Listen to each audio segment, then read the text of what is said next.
परमात्मा पाप कर्म दंड को भी काट सकता है। अभी तक जिस भी संत व महापुरुष से मिले, उन्होंने यही बताया कि पाप कर्म फल भोगने से ही समाप्त होगा। वो प्रभु कौन है जो पाप कर्म को काट देता है, वो काल के बंधन से छुड़वा देता है। उसका क्या नाम है, पूजा की विधि क्या है? कृपया अवश्य सुनिए जगत गुरु तत्वदर्शी संत रामपाल जी महाराज के अमृत वचन। वो परमात्मा, वो पूर्ण ब्रह्म, सारी सृष्टि के रचनहार, कुल मालिक कबीर परमेश्वर ने आके बताया है कि तू कौन, कहां से आन फंदा, देखो आग बिरानी क्यों जड़ता। और जो साधना हम करते हैं वो गलत करते हैं, तो वो साधना हमारी ठीक नहीं है। दाढ़ी बढ़ा ली, केस बढ़ा लिए, सिर साधु बन गया, राख रमा ली, कान पड़वा लिए, तो जनसाधारण को तो ऐसा लगता है बड़ा सिद्ध पुरुष होगा, इसको प्रणाम करते हैं, उसकी सेवा करते हैं। परमात्मा कहते हैं जब तू यहां संसार छोड़कर जाएगा नादान प्राणी, भगवान के दरबार में तेरे इस ऊपर के आडंबर की कोई बूझ नहीं है। यदि तेरे पास सतभक्ति की कमाई है तो वहां तेरी को राहत मिलेगी, नहीं तो नरक में डाल दिया जाएगा, पिटाई होगी, घेर के कुटेंगे बुरी तरह। चुंडित मुंडित पकड़ लिए, इनसे जम किंकर ना डरता। चुंडित जो बड़े बड़े जटा रखते हैं, और मुंडित जो कति मुंड मुंडा के घोटम घोट हो रहे हैं, ऊपर लाल कपड़ा माला तिलक विलक लगा के, इनसे यम के दूत नहीं डरते। इन पाखंड ऊपर के पाखंड से वो डरते हैं सच्चे नाम की कमाई से। वो तेरे पास है नहीं, तो वहां सच्चे दरबार में तेरी पिटाई होगी।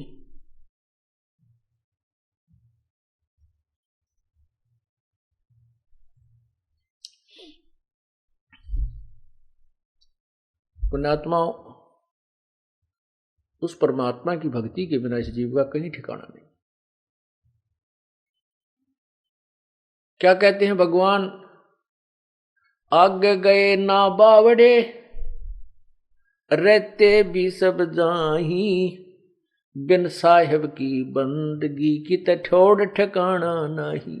वह जो पहले चले गए वह तो वापस आए नहीं तुम्हें बताने के लिए, और रहते भी चले जाएंगे, ये सभी जा रहे हैं धीरे धीरे।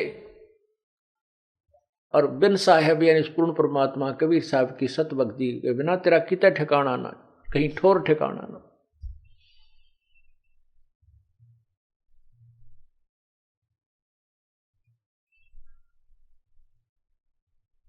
इसलिए हमने परमात्मा की भक्ति करनी चाहिए।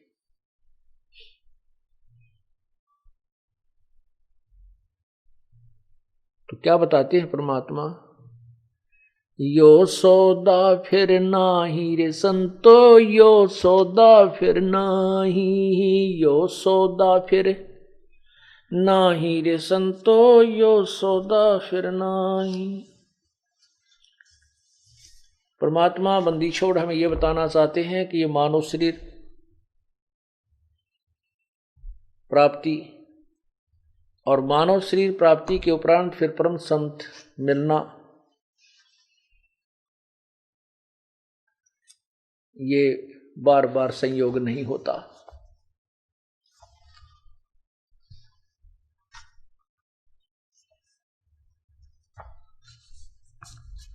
और इसका हमने लाभ उठाना चाहिए। पुण्यात्माओं, आपके ऊपर बहुत ज्यादा मेहर हुई है प्रभु की, और अब आप बहुत पुण्यकर्मी प्राणी हो जो इस सतलोक आश्रम बरवाला व क्रोथा से संबंधित हो चुके हो। लखबर सूरा जूझ ही लखबर सामत दे, और लखबर यति जहान में तब की सतगुरु शरणा ले। पुण्यात्माओं, देखो विचार करो, इन उदाहरणों से हमें शिक्षा मिलती है। जैसे कल आपको बताया था, आदरणीय नानक साहिब जी की आत्मा सतयुग में अम्बरीश राजा थी।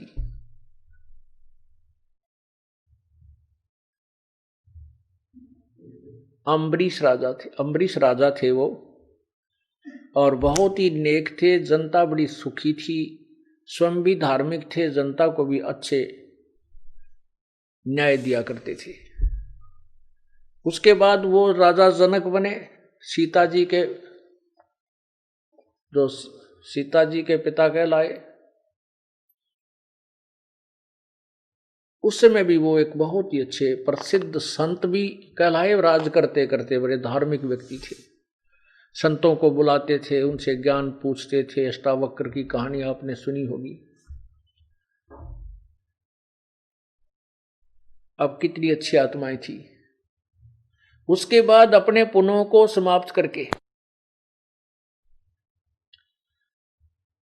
वो कितनी अच्छी आत्मा थी, और रास्ते में 12 करोड़ यम वो नरक के अंदर भोग रही, अपने कर्म भोगों को 12 करोड़ आत्माओं को छुड़वा दिया अपने पुण्य दे करके। ये दयालुता की अंत था, हद थी दयालुता की। इतने दयावान थे, लेकिन मार खाते रहे। फिर वो आगे क्या बने? नानक जी बने, जो सिख धर्म के प्रवर्तक माने जाते हैं। अब वो इतनी अच्छी आत्मा थी, और फिर इसलिए परमात्मा की शरण प्राप्त हुई उसको। फिर परमेश्वर आकर मिले और उनको सतलोक लेकर गए, अपनी वास्तविकता से परिचित करा। क्योंकि ये ज्ञान गुण से नहीं मानता प्राणी, बहुत शीघ्र से नहीं मानता। क्योंकि ज्ञान तो अज्ञान बहुत ज्यादा सुना हुआ होता है, उस अज्ञान को हम ज्ञान मानकर आरूढ़ हो चुके होते हैं। तो परमात्मा ज्ञान सुनाने की चेष्टा बहुत की। प्रभु ने सच्चाई नानक साहब को बताई, उन्होंने महसूस भी की, लेकिन अपने पुराने ज्ञान के, वो पुराना ज्ञान जो है वो आड़े आता रहा। तब परमात्मा ने उस प्यारी आत्मा को अपना गवाह बनाने के लिए, इस समय के लिए, नहीं तो किस किस को दिखाएं परमात्मा उस सतलोक को। जो कहे से नहीं मानता, देखिए पीछे भी नहीं मानेगा, उसका क्या फायदा। जैसे एक उदाहरण हुआ है कि हजरत मोहम्मद जी को भी परमात्मा कबीर जी आए थे और उनको सतलोक लेकर गए थे, वहाँ का सब व्यवस्था दिखाई थी। उनको वापस छोड़ दिया तो उस शरीर में आते ही उन्होंने फिर उस जबरील नाम के देवता के भय से, क्योंकि उन्होंने उसको बहुत तंग किया था अपना ज्ञान समझाने के लिए, उसके डर से और उन्हीं के ज्ञान को उचित मान करके परमात्मा वाले मार्ग को स्वीकार नहीं किया था, इसलिए अलग से धर्म बन गया। तो इसलिए सबको नहीं दिखाया जाता। परमात्मा ने अपने गवाह बनाने थे। नानक साहब को दिखाया सतलोक, और वहां अपनी समर्थता दिखाई कबीर परमेश्वर ने, तो नानक साहब ने स्वीकार किया। तो कहने का भाव यह है कि लख बर सूरा जूझ ही लख बर सावत दे, और लख बर यति जहान में जब कि सतगुरु शरण।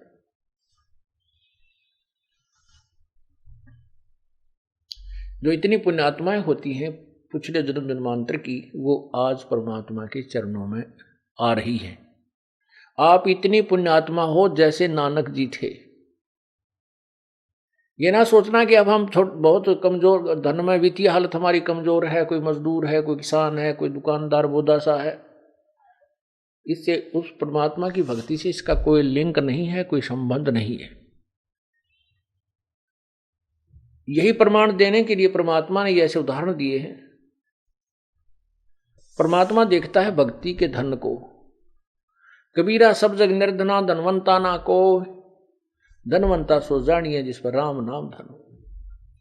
जो अन्य धन है वो पूर्व जन्म के पुण्यों का है। वो पुण्य आपने अपने राजा बनकर या किधर सेठ बनकर, फैक्ट्रियां लगाकर, हेलीकॉप्टर लेकर के वो बर्बाद कर डाली। जो आगे की भविष्य की कमाई थी वो नहीं की, जिससे फिर निर्धन हो गया।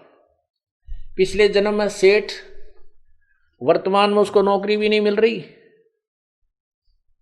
या छोटी सी 20-30 रुपए की नौकरी करता है, 100-200 रुपए की, 1000-2000 रुपए की। तो ये तो परिवर्तन इस काल के जाल में चलता ही रहेगा जब तक हम सतलोक नहीं जाएंगे। तो आपके ऊपर जो मेहर हुआ है परमात्मा का, मेहर भरा पंजाब के ऊपर बहुत समय से है, आज से नहीं है। लेकिन हम इतने अनजान हैं, और काल के दबाव में, त्रिगुण माया के प्रभाव में भी इतने हैं, इतना ज्ञान सुनकर भी हम ये दृढ़ नहीं हो पाते, हम डगमग कहीं ना कहीं हो ही जाते हैं। और उसी का दुष्परिणाम आज तक हम भोग रहे हैं। अब आपके ऊपर परमात्मा ने एक विशेष कृपा की है, मानुष जन्म और के कारण बना के, क्या क्या कारण बना करके आपको चरणों में लिया है। कोई दुख में आया है, कोई सुख में आया है, कोई ज्ञान सुनकर ही आया है।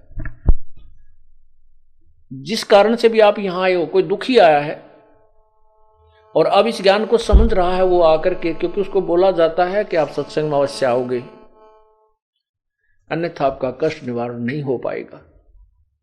इसलिए बोला जाता है सत्संग में आपको कि आपको धनी बनाना है। आप युगों युगों के निर्धन हो चुके हो इस भक्ति मार्ग के। एक बार तो परमात्मा कबीर जी अपने कोटे से आपको राहत देता है, अपने कोटे से आपको देता है सुख, आपके दुख दूर कर देता आते ही, जिसकी सच्ची तड़प होती है और नियत साबित रहती है, उसको आते सुख देता है।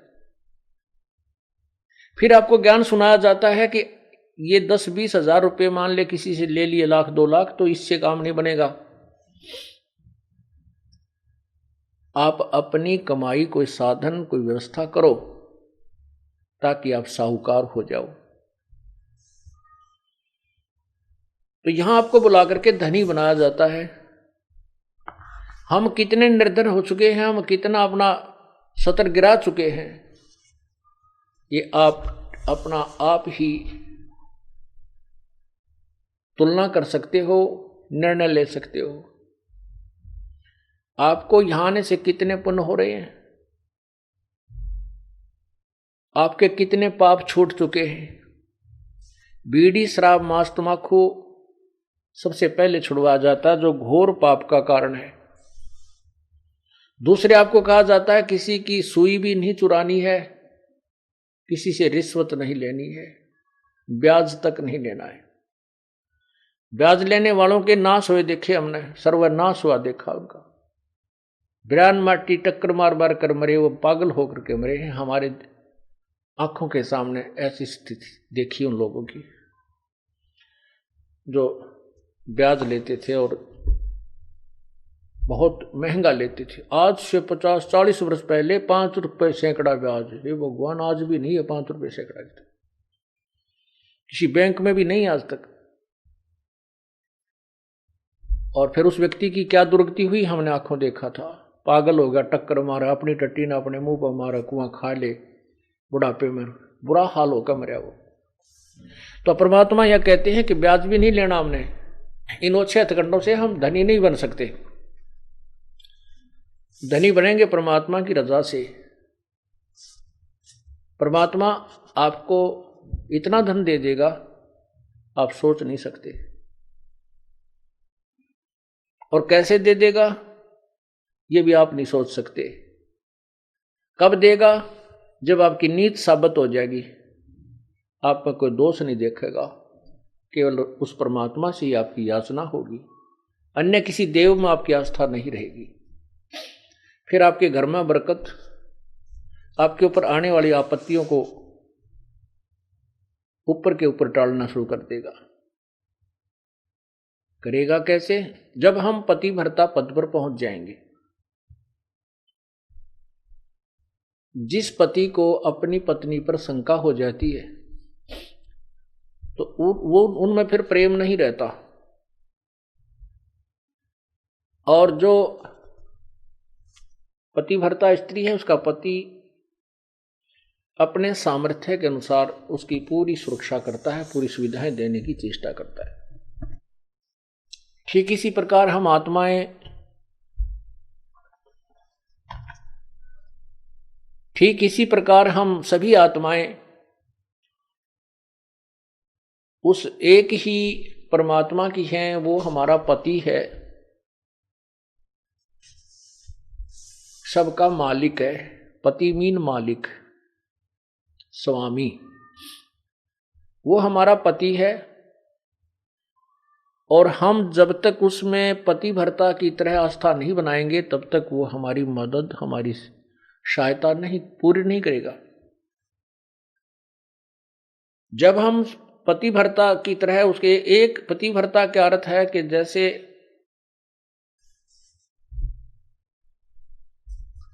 अपने पति के अतिरिक्त किसी भी परपुरुष में आस्था ना हो,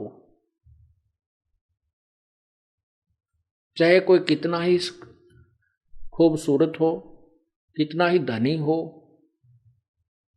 चाहे वो कितना ही चटक मटक हो, हमारे मन में दोष नहीं आना चाहिए। और एक अपने पति पर हमने श्रद्धा रखनी चाहिए, उसमें आस्था रखनी चाहिए, तो हम पतिव्रता का अर्थ ये भी नहीं होता कि पति के अतिरिक्त सबका अनादर करे, किसी का अनादर नहीं करना। जैसे जेठ जेठानी घर में होते हैं, जेठ है, जेठानी है, देवर देवरानी है, ननंद है छोटी बड़ी, सास ससुर हैं, इन सबको यथोचित सत्कार देना पतिव्रता का प्रथम कर्तव्य है। लेकिन जो समर्पण अपने पति में होता है वो किसी में नहीं हो सकता, नहीं होना चाहिए, तो हम पतिव्रता हैं। तो उस ऐसे ही जब हम कबीर परमेश्वर के चरणों में आते हैं, हमें ज्ञान होता है, तो हम अपने परमेश्वर के अतिरिक्त किसी के से अपनी मनोकामना पूर्णा की तरफ सपने में भी नहीं सोचेंगे, तो हम पतिव्रता है। ठीक है, हमारे कोई जैसे ब्रह्मा विष्णु महेश देवता ऋषिजन संतजन कोई भी हैं, आदरणीय हैं, लेकिन पूजनीय नहीं है। जैसे पतिव्रता को अपना पति पूज्य होता है, उसी से को समर्पण करती है, तो वो समर्पण वो किसी को नहीं कर सकती, लेकिन आदर सबका करती है, वो आदरणीय है। इस भाव से जब हम प्रभु के चरणों में लगेंगे, तब परमात्मा हमारी सभी मनोकामनाएं पूर्ण करेगा,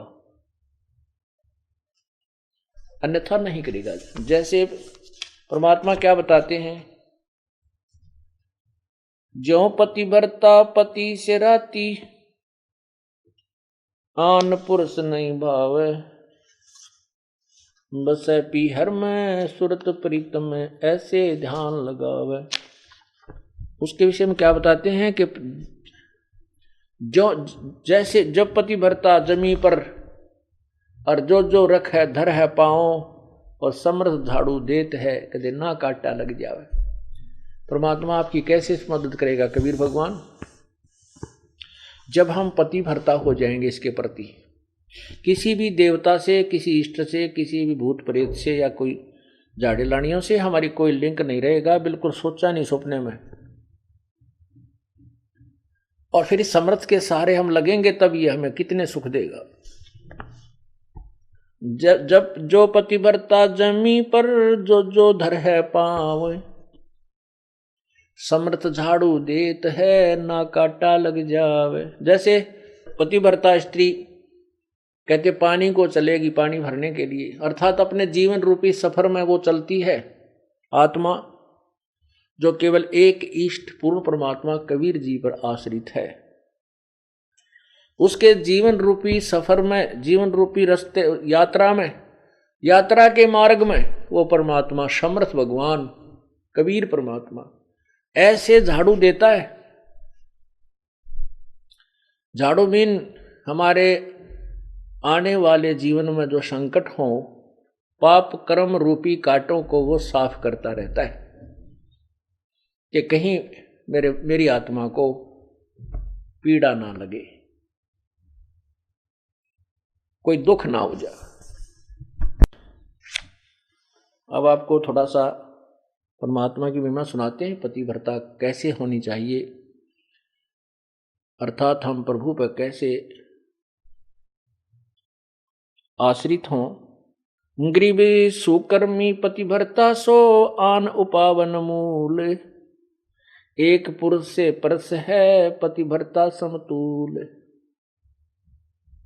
पतिव्रता का निष्कर्ष बताता हूं। आन उपावन मूल, बिल्कुल भी किसी और की पूजा नहीं करे, वो पतिव्रता आत्मा होती है। एक पुरुष, जैसे इसमें दोनों ही पहलुओं पर विवरण दिया है, जैसे स्त्री अपने ही पति एक ही पुरुष पर आश्रित रहे, ऐसे ही आत्मा एक पुरुष यानी एक परमात्मा पर आश्रित रहे, कबीर भगवान पर। पतिव्रत सुकर्मी सो जानिए, एक पुरुष से रात, निर्दाव निर्भयता ना दूजे से बात। अपने मनोरथ पूर्णा के लिए वो किसी अन्य पुरुष से बात, किसी अन्य भगवान की इच्छा नहीं करती, वो पतिव्रता होती है। ग्रीवी सवाल सुखन किसकू कहे, पतिव्रता सो नार, हुक्म अदूल न मेट ही, सो पतिव्रता पार। देखो कितनी गहराई से बता रहे हैं, केवल यही एक लक्षण नहीं है पतिव्रता का। क्या बताते हैं कि पतिव्रता तो हो गई, अच्छी बात है, लेकिन पति कहता है वहां नहीं जाना और वो वहां अवश्य जाती है। पति कहता है ये काम नहीं करना और उसको करती है, तो वो भी पूर्ण पतिव्रता नहीं है। इसमें यही समझाना चाहे, जैसे हम संत,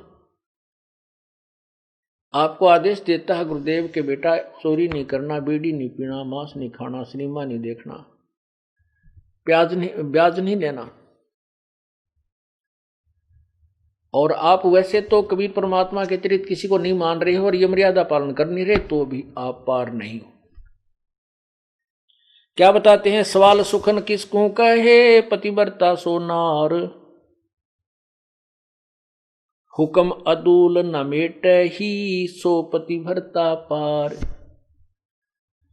आदेश की उल्लंघना नहीं करती है, वो पतिव्रता ही पार होगी, वही आत्मा पार होगी। गुरु वचन निश्चय कर मन, पूरे गुरु की सेवा ठान।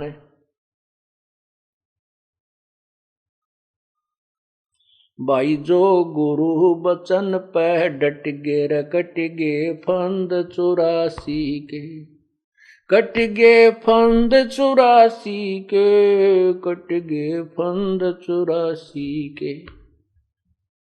भाई जो गुरु वचन पर डट गे, रकट गे फंद 84 के।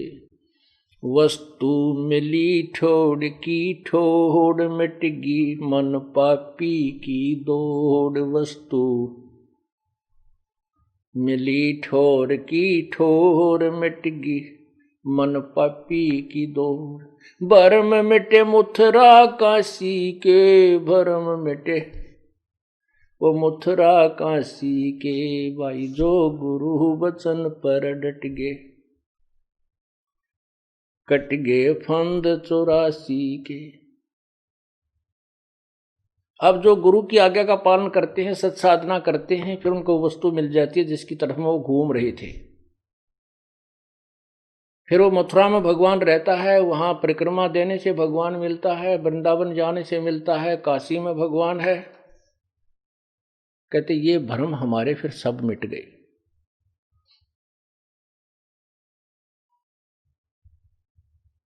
उसी के ऊपर यहां कहा है, घर आंगन एक सारे है, वचन उल्लंघना होई। घर आंगन एक सार समझे, पतिव्रता अपने घर में रहे चाहे बाहर रहे, उसके आव भाव, उसका चलना बैठना उठना बोलना ऐसा ही रहे जैसे वो घर में रहती है। बाहर भी एक जैसा ही व्यवहार करे और वचन उल्लंघन ना करे।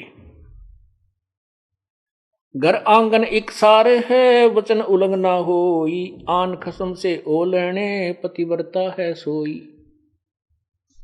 आन खसम यानी और अन्य पति नहीं बनावे, उससे ओलना माने आड रखे, पतिव्रता है सोई। आन खसम से हंसत है वो चंडी चोर चुड़ैल, जिनसे क्या घर बासे है, घर में बसे घुड़ैल। अब क्या बताते हैं परमात्मा के, जैसे कोई पतिव्रता स्त्री दूसरे पुरुष के साथ मजाक करती रहती है,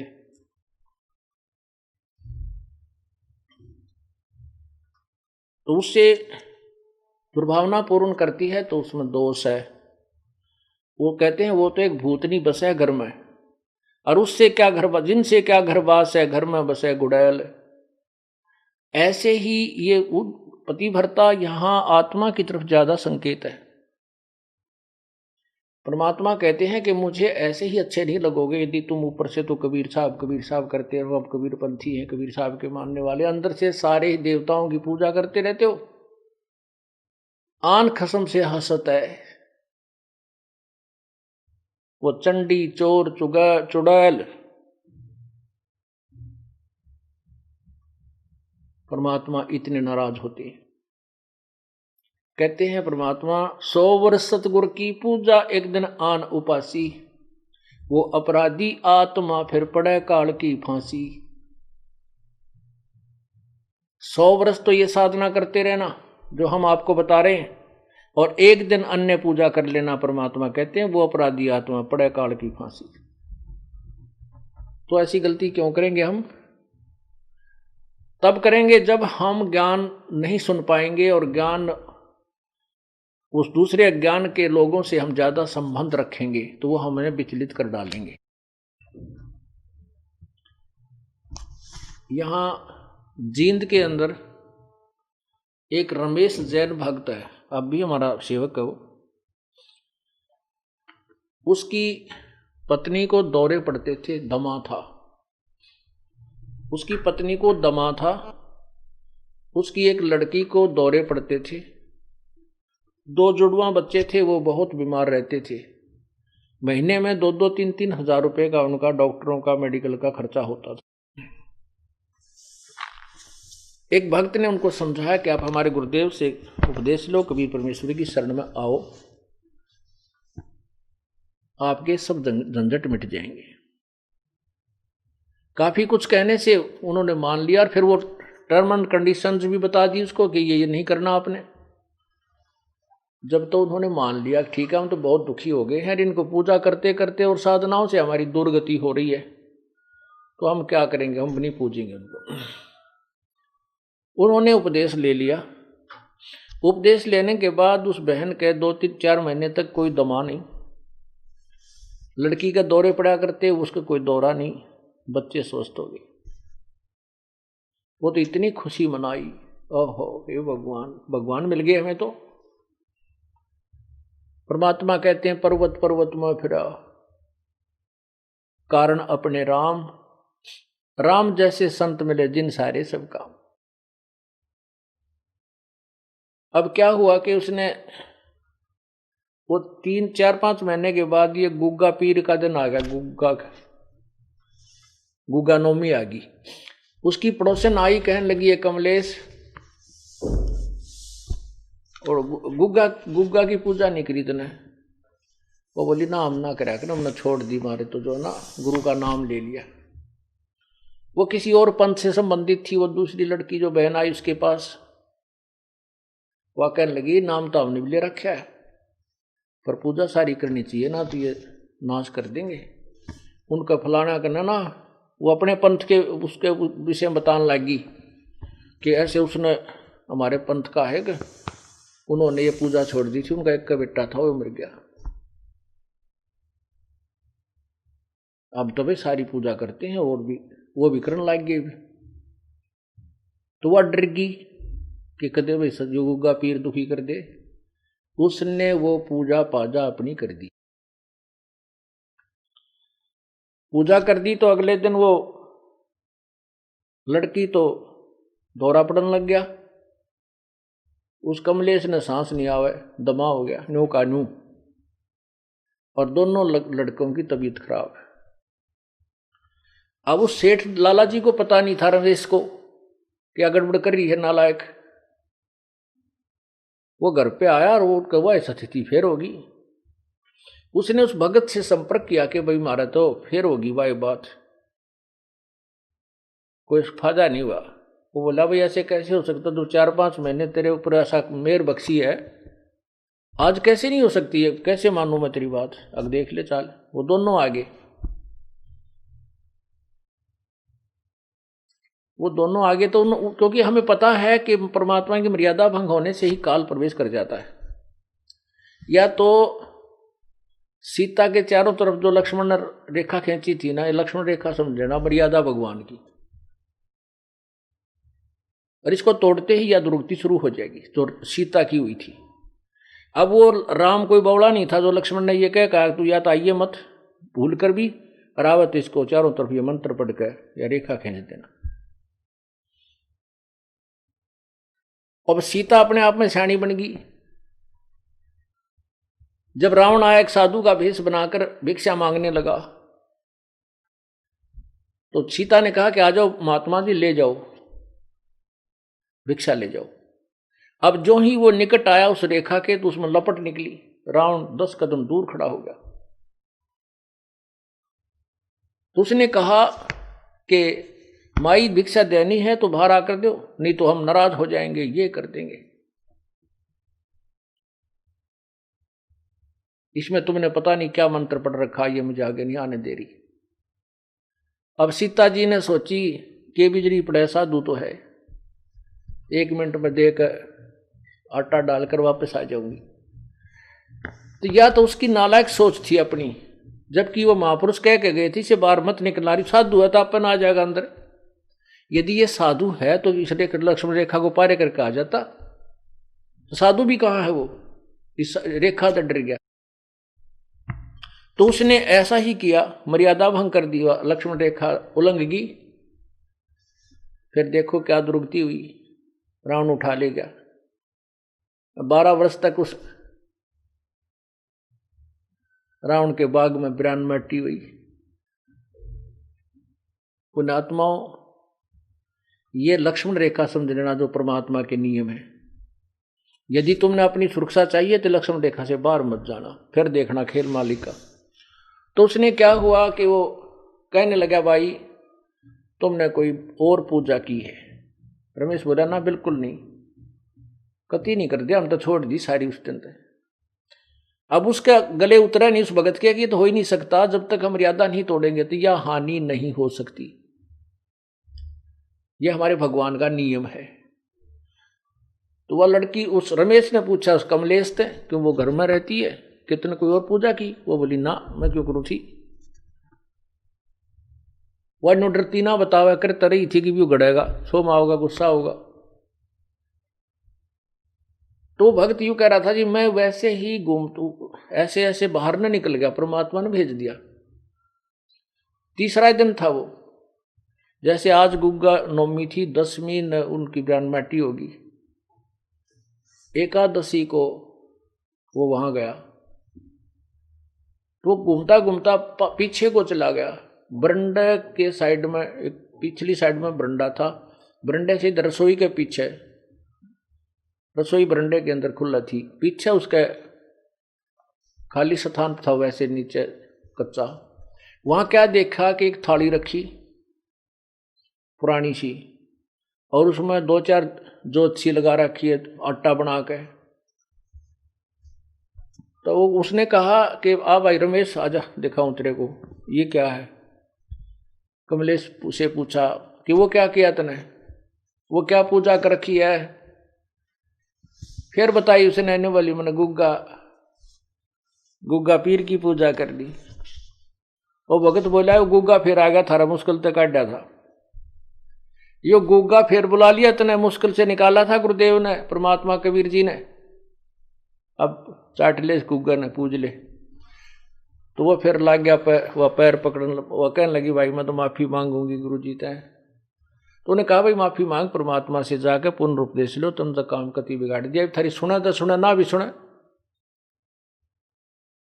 तो रमेश ने भी बहुत धमकाई हुआ बेबे, उसने सारी बताई जी मैं डरागनी थी, और कोई आसपास यहाँ मेरे दूसरा सहयोग था नहीं जिसे मैं पूछूं अपने भगत था, वहां कोई भगत नहीं था। और मैंने सोची कि बिजली पड़ा है, 1-2 बत्ती ला दूंगी, गुग्गा भी राजी हो जाएगा। इन गुग्गियान राजी करता हम ब्राह्मण माटी करवा रहे हैं। हमने एक ही प्रभु को प्रसन्न करना है। एक साधे सब सधे, सब साधे सब जावे, माली सींचे मूल को वो फले फूले अगावे।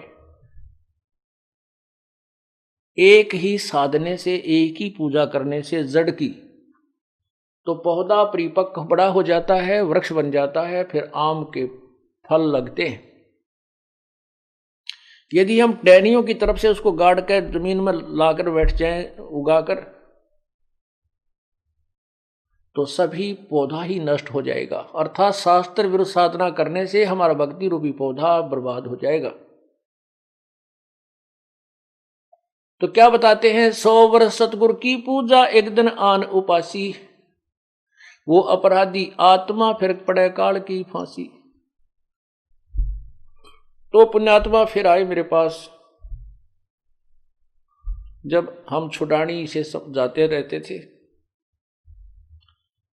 हमारे गुरुदेव भी छुड़ानी जाते थे, वो केवल इसलिए जाते थे कि वहां भक्त आते हैं, उन भक्तों को समझाया जा सकता, वो भ्रमित हैं सभी, वो यथार्थ ज्ञान से परिचित नहीं है।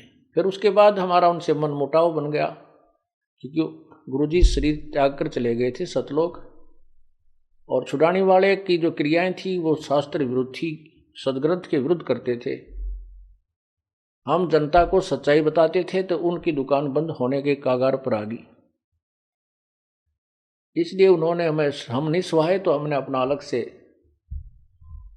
करौथा में आश्रम बना लिया। तो उस समय जब वो हम वहीं जाते थे तो थोड़ी ही संख्या में भक्त होते थे। 1995 की बात है ये। उसने फिर पुनर्उपदेश लिया, माफी मांगी कि जिंदगी में नहीं करूंगी। उसके बाद वो नाम दोबारा लिया, उसके बाद आज तक वो सभी सोचते हैं। बोलो सतगुरुदेव की।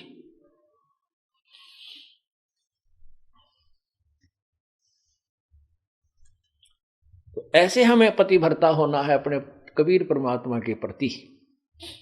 गीता जी अध्याय नंबर 13 के श्लोक नंबर 10,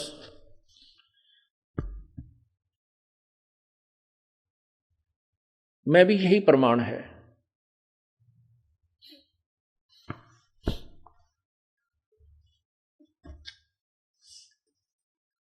उसमें लिखा है कि अव्यभिचारिणी जो भक्ति करते हैं, गीताजी अध्याय नंबर 13 का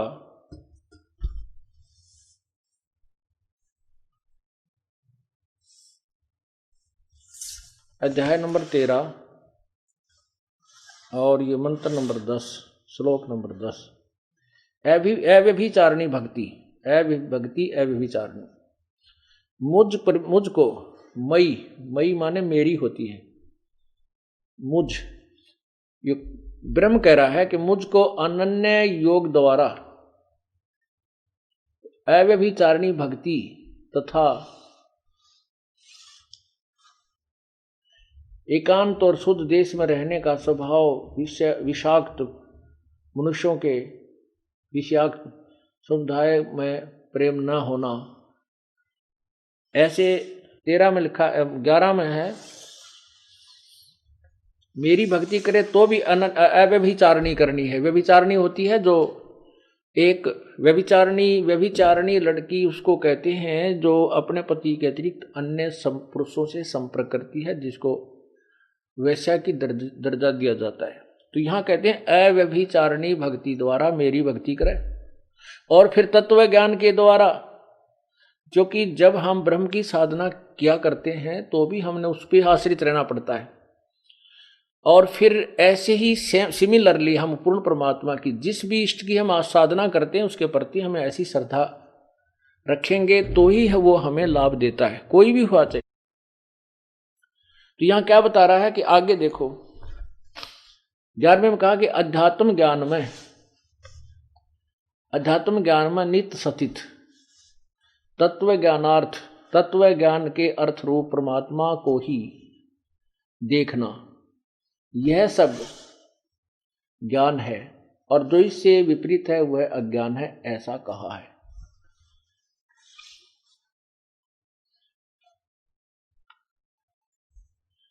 इसका क्या अर्थ है वैसे तो, कि मेरी या किसी अन्य जिस भी भगवान की तुम साधना करते हो उसको अनन्य, ये अध्यात्म ज्ञान में और तत्व ज्ञान के आधार पर ये प्रमाण है कि उसी पर पूर्ण आश्रित आपने रहना चाहिए। अव्यभिचारिणी भक्ति से ही परमात्मा प्राप्ति होती है, इसका ये अर्थ है। तो क्या कहते हैं, आन खसम से हंसत है वो चंडी चोर चुड़ैल, जिनसे क्या घर बासे है वो घर में बसे घुड़ैल। एक पुरुष अपना सही दूजा आन अनीत, अपने पति से राती ये और शिला सब भीत। सुकर्मी घर में रहे पतिव्रता सोनार, आन पुरुष से प्रीतड़ी ना रखिए घर बार। अब आपको भी संदेश दे रहे हैं परमात्मा कि जो स्त्री आपके अतिरिक्त किसी अन्य में आस्था रखती है तो वो घर में रखने योग्य नहीं है। और यहाँ इसी प्रकार परमात्मा कहते हैं जो मेरे अतिरिक्त किसी अन्य देवता को पूजेगा तो मैं भी उसको अपने घर में अपनी शरण में नहीं रखूंगा। ये आपको दोनों तरीके बता रहे हैं। अब क्या बताते हैं, जो पतिव्रता हो जाती है, सत्साधना करते हैं, पतिव्रता सुनी नहीं, कहते हैं फिर वो सुनी नहीं है, उसका रखवाला परमात्मा भगवान है। पतिव्रता सुनी नहीं रखवाले हैं राम, कल्प वृक्ष करुणामयी वो चौकी आठों याम। पतिव्रता यानी सत एक भगवान के ऊपर आश्रित जो पुण्यात्मा है वो पतिव्रता की तरह लगी हुई है। कहते हैं फिर वह सुनी नहीं है, उसके रखवाले हैं राम, पल पल पर मदद करेंगे। आप देखते हैं एक्सीडेंट के अंदर कहते हैं जी कति और एक ही जीप के अंदर 3 भक्त 4 भक्त बैठे थे, एक बच गया, 3 मर गए। भक्त नहीं थे वो अन्य, केवल एक ही भक्त था। एक जीप में एक हमारा भक्त था, 3 और थे, 3 मर गए, ड्राइवर मर गया, ड्राइवर समेत, और वो बच गया, 1-2 को और चोट आ गई। और जहां वो मरे उसी सीट पर वो था। तो यहां कहते हैं पतिव्रता सुनी नहीं रखवाले हैं राम, कबीर परमात्मा, हमारा राम कबीर है। कल्प वृक्ष करुणामयी ही चौकी आठों जाम। कल्प वृक्ष एक ऐसा पेड़ बताया स्वर्ग में, कहते हैं कि वो सर्व मनोकामना पूर्ण करता है। तो परमात्मा कबीर जी कहते हैं आपके साथ इस कल्प वृक्ष का भी काम करते हैं। अब वो कल्प वृक्ष किसकी मनोकामना पूरी करता है? वो तो स्वर्ग एक होटल है, और वो एक कल्प वृक्ष एक बैल है, घंटी है।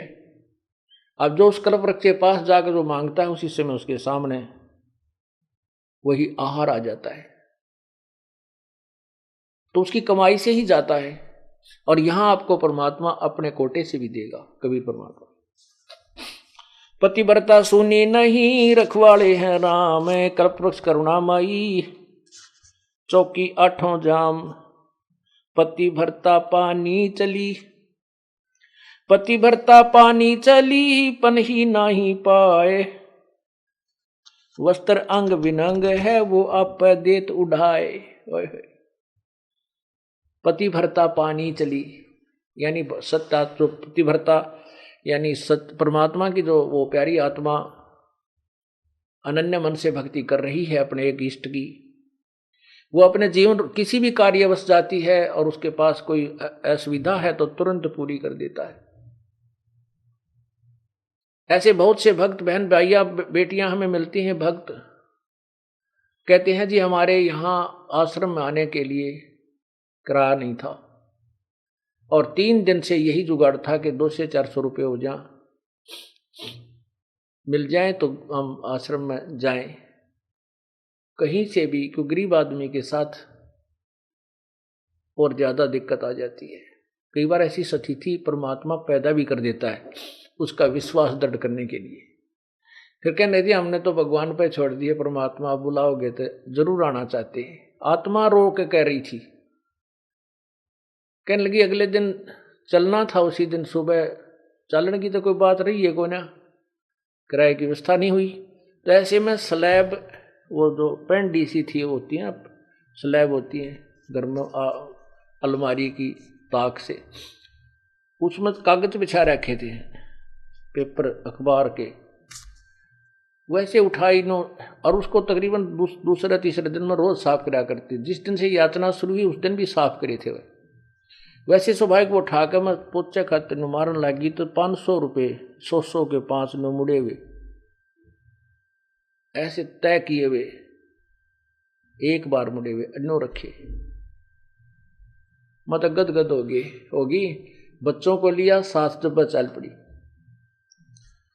आश्रम में 3 दिन के बाद गई। जब मैंने अपने पति से पूछा कि आप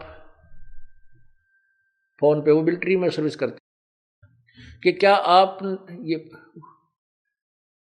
मतलब उससे फिर मैंने पूछा कि ऐसे ऐसे बात से स्थिति हुई हमारे पास, या यू मन जो है विचलित करने की चेष्टा करता है।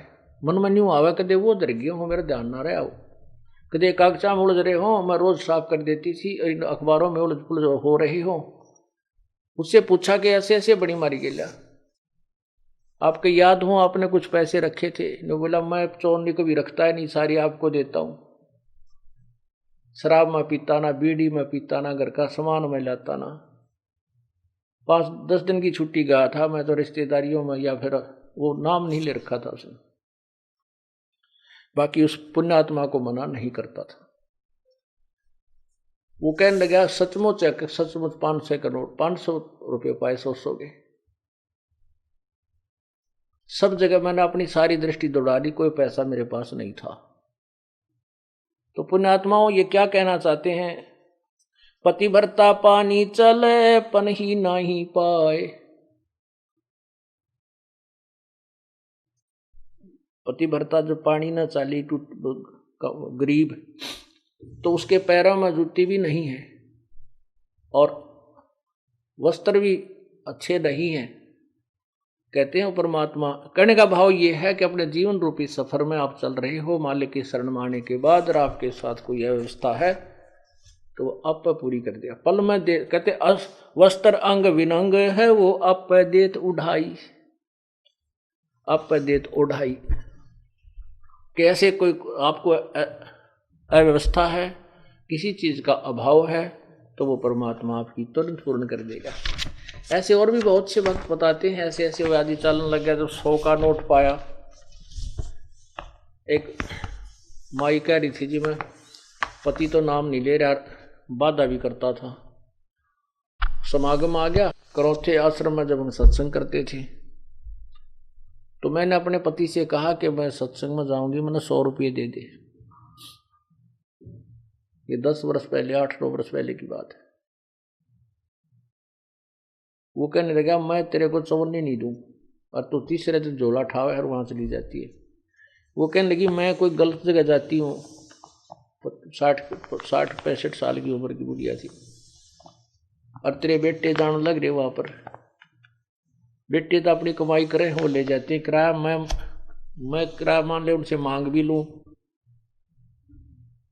तो तुम नखरे करता है, क्योंकि बेटे अलग हो रहे हैं, उनसे थोड़ा द्वेष रखता है, उनसे कैसे ले लेगी, वहां जाओ भी नहीं। तो उसने कहा कि मुझे 100 रुपये दे दे। मैं बोला कति नहीं जान दूं, और जाके दिखाइए आज तू। तो नहीं, मैं पैसा किराया दूं नहीं, तू जागी कैसे? तो वो कहने लगा मेरे द्वारा पैसा को ना। फिर आखिर में ये बहाना मिला उसने कि मेरे द्वारा 100 रुपये को नहीं। वो क्या कहती है उसकी पत्नी कि मैं तो बैठकर रोने लगी, जहां पूजा स्थल है रोने लगी है। भगवान देख कौन बनी। हम एक दूसरे के ऐसे बांध रखे हैं कि हम इनसे अब अपने भगवान के दरबार में भी नहीं जा सकते। आखिर में कहने की मैंने ये सोच लिया कि मैं अभी चाहती हूँ किसी पड़ोसन पर मांग मूंग कर मैं जाऊंगी। इतना दृढ़ निश्चय मैंने कर ही लिया था, लड़ाई होगी, वो लेगी, मार पीट लेगा और 2 मुक्के खा लेगी भगवान के नाम पर। ध्रुव पिटा, प्रहलाद पिटे, मीराबाई पिटी। ऐसे ही निर्णय होता है, ऐसे ही परमात्मा निकटाता है। इतने में बूढ़ा साइकिल लेकर जा था, गांव से निकला, सड़क थी अच्छी, तो दिल्ली के, ये पंजाब खोड़ की बात है, और वहां वो गया होगा सड़क के ऊपर आधा किलोमीटर। एक 100 का नोट ऐसे हवा में उड़ा, अगले साइकिल के अगले पहियों की ताड़ियां में आके चिपक गया, और उसने रोका तुरंत साइकिल।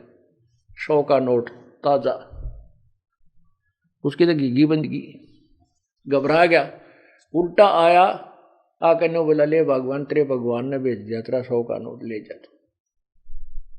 और उसका जो है ना पसीने आ रहे, उसके बाद उसने मुझे मना नहीं किया। तो यहां परमात्मा कहते हैं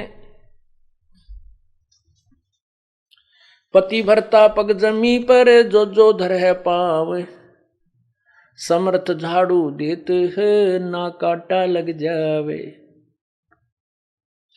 पति भरता भूखी रहे, यानी पति भरता को यानी सच्ची उस अनन्य मन से पूजा कर रही भक्त आत्मा को कोई अभाव होता है, किसी चीज की आवश्यकता होती है और वो वास्तव में उसकी आवश्यकता है, तो कहते हैं पति भरता भूखी रहे वहां समर्थ घर सोच।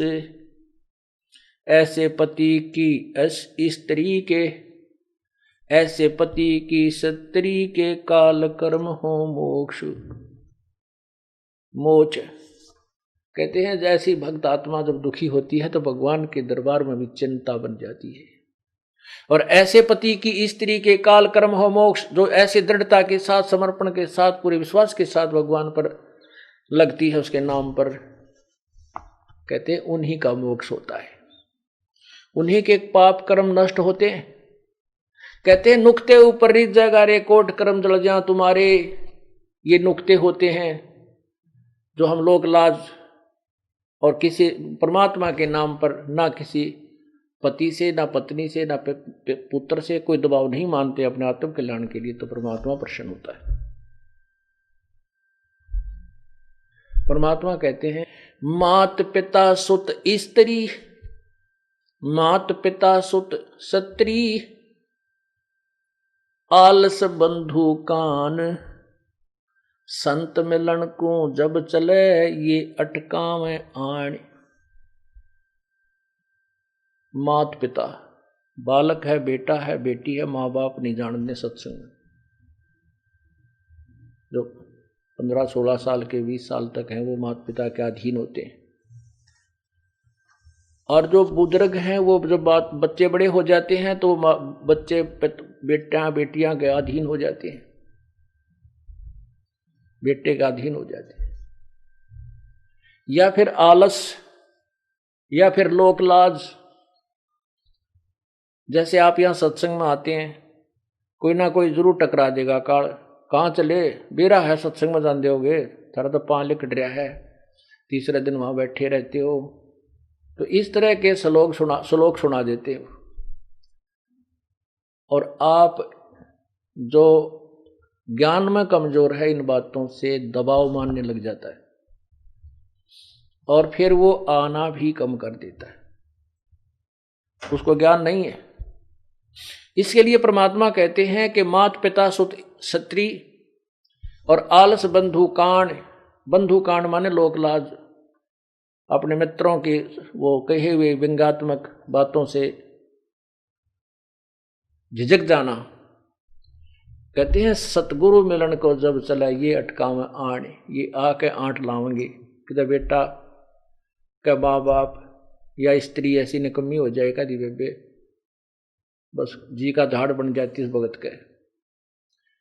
या फिर लोक लाज, या खुद आलस कर जा, फिर देखोगे, फिर अगले बार देखेंगे, सर्दी ज्यादा है, गर्मी घनी है। इनका अटकाया ना अटके जो सतगुरु दर्श को जाए, कहे कबीर सो संत है भाई आवागमन निसावे। कहते नुक्ते ऊपर रीत जगह। ऐसे हम थोड़ी बहुत भगवान के लिए पापिटिया करेंगे, संघर्ष करेंगे तो हमारे निकट आएगा। और केवल बात बनाते हैं परमात्मा या कोई भी क्रिया पूरी नहीं हो सकती। जैसे अब यहां कौन आएंगे? वो आएंगे जो पूर्ण रूप से परिचित हो चुके हैं इस ज्ञान से। जैसे किसान गेहूं की फसल बीजता है या और भी फसल इस सीजन में बीजता है, जो जाड़े की फसलें होती हैं, तो उसमें जैसे अब दिसंबर और जनवरी में इतनी कड़ाके की सर्दी गिरती है और किसान की नहर से पानी डिस्ट्रीब्यूटेड मिलता है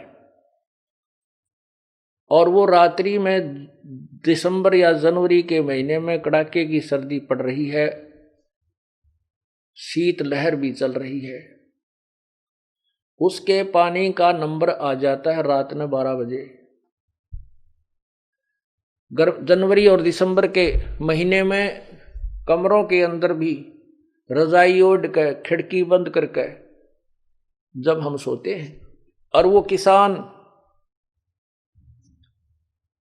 उस शीत लहर की परवाह ना करते हुए, आरोग्य होने की परवाह न करते हुए, रात्रि के समय कोई सांप है, कोई भयंकर प्राणी पशु है, उसकी भी परवाह ना करते हुए वो अपने उद्देश्य को पूरा करके आता है। वहां जाकर के कंबल और लिया होता है, खेस या कंबल को भी वहां पर मेड पर रख देता है, डोले पर, और अपना पजामा पैंट या धोती ऊपर न टांग के और घुटनों पानी में प्रवेश कर जाता है, नाली में। खेत में घूमता है चारों तरफ, घंटा 2 घंटे जब तक वो पानी सिंचाई करता है, नंगे पैरों घूमता रहता है पानी के अंदर से, कहीं पानी निकल ना जाए, मेरा खेत से बाहर ना चला जाए। तो पुण्यात्माओं, यदि वो आलस कर जाता है और वो सोचे सर्दी है, कहीं मेरे को रोग ना लग जाए, नमूनिया ना हो जाए, तो वो सिंचाई नहीं करके आएगा। सिंचाई नहीं करेगा तो उसके गेहूं कनक नहीं होगी, और कनक नहीं होगी तो भूखा मरेगा, उसके बालक भूखे मरेंगे, फिर मांगता फिरेगा, मजदूरी करेगा, कोई चोनी भी ना देगा, वो निर्धन हो जाएगा। वो क्योंकि वो अपने व्यवसाय का, अपने क्रिया, अपने कर्म का वो पूर्ण से परिचित है, इसलिए वो उसके मन में आवे को नहीं कि आज मैं ना जाऊं, न्यू हो जा, नहीं, कुछ भी हो, सिर धड़ की बाजी ला के वो पहुंच जाता है। ऐसे पुण्यात्मा अपने ये भक्ति रूपी अब कणक बोई है, और ये सत्संग जो है आपकी सिंचाई का समय है, डे है। तो इसमें क्या बताते हैं कि माता पिता सुत स्त्री आलस बंधु कान, और संत दरस को जब, सतगुरु दरस को जब चलाइए अटका मान, इनका अटकाया अटका नहीं, और सतगुरु दरस को जाए कहे कबीर सो संत है भाई आवागमन से, उसे ही खेती पूरी होगी, उसी की फसल अच्छी होगी। तो इस प्रकार हमने इस ज्ञान को ऐसे समझना है।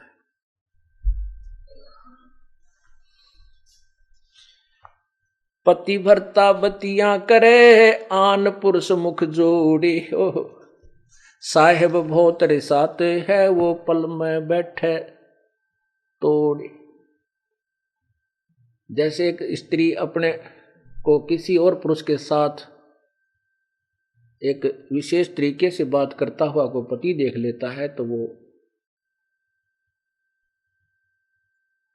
उससे अक्षुब्ध हो जाता है। तो ऐसे ही वही परमात्मा बताते हैं कि यदि तुम किसी और इष्ट के आगे पाछत है, किसी देवता ते नो मांगत मांगते देख लिए भगवान ने, को तो अंतर्यामी तुरंत पकड़ जाएगा। पतिव्रता बतियां करे आन पुरुष मुख जोड़े, साहेब बहुत रिसाते है वो पल में बैठे तोड़े। परमात्मा बहुत नाराज हो जाता है, गुस्सा हो जाता है, और ऐसे हम किसी इष्ट अन्य इष्ट से को याचना करते हैं आगे पाछे थे तो आपका कनेक्शन कट जाता है, पल में तोड़ देता है। वो तो अंतर्यामी है, उसका आगे छुपा ही नहीं सकते हम कुछ भी।